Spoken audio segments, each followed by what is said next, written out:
हमारे साथ एक ऐसे नेता हैं जो बेरोजगारी पे ज़्यादा बात करते हैं और संसद में लगातार ये मुद्दे उठाते रहते हैं। कम से कम ऐसे नेता देश में हैं जो बेरोजगारी पे भी बात करते हैं और देश के जो मुद्दे हैं उन पे बात करते हैं। वीरेंद्र सिंह जी सांसद जो कि हमारे साथ मौजूद हैं, हम उनसे चर्चा करेंगे। वक्फ बिल जो है पास हो गया राज्यसभा में, लोकसभा में, अब विपक्ष की आगे क्या रणनीति है?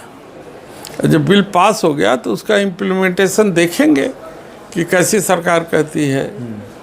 उसमें बहुत से ऐसे हिडन एजेंडे हैं जो एक वर्ग विशेष को केवल प्रताड़ित करने के लिए बने हैं।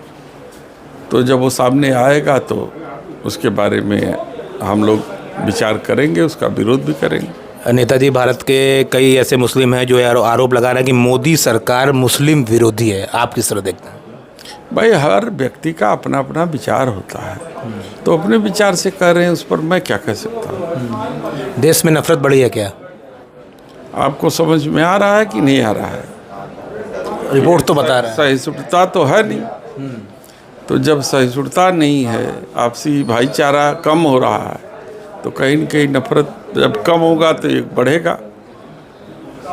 लगातार सीएम सोनकर के साथ भी आप खड़े रहे हैं, बावजूद इसके सीएम सोनकर का अभी भी आंदोलन चल रहा है। सरकार इस पे बात क्यों नहीं कर रही है? सदन में भी आपने इस मुद्दे को अभी चंद्रशेखर रावण ने भी हालांकि उठाया और समाजवादी पार्टी तो लगातार इस पर उठा ही रही है। आदरणीय अखिलेश यादव जी ने भी इस पर लगातार ट्वीट कर रहे हैं। देखिए, सीएम सोनकर के साथ अन्याय हुआ है और ये गलती वहाँ के प्रशासन की है। अब वहाँ कोई पूर्णकालिक वाइस चांसलर नहीं है, उसके अधिकार क्षेत्र से बाहर है, क्योंकि वो जो है केवल इंचार्ज के रूप में है। तो हमने कहा कि भाई आप सारी चीज़ स्थितियों को भेज दीजिए, माननीय यूजीसी को भेज दीजिए, माननीय मंत्री जी को भी भेज दीजिए। बहुत कम ऐसे नेता बचे हैं जो रोजगार पे भी, बेरोजगारी पे भी बात करते हैं और आप उनमें से एक है। एक बात बताइए कि देश में बेरोजगारों की संख्या बढ़ी है, इसमें कोई दो राय नहीं है। अब बेरोजगारी का क्या विकल्प है सरकार के पास? देखिए, सरकार रोजगार पर ध्यान क्यों नहीं देती सरकार? आप सवाल न करें सरकार से, इसलिए सरकार हिंदू मुसलमान कराती है, उसी का माहौल बनाती है। संसद में भी मैं आपको लगातार सुनता हूं और आप लगातार ठेके पे बात करते हैं कि मंदिर के बगल में ठेका होता है। हिंदूवादी सरकार है, लगातार कहती है कि हम हिंदुओं का पक्ष लेते हैं।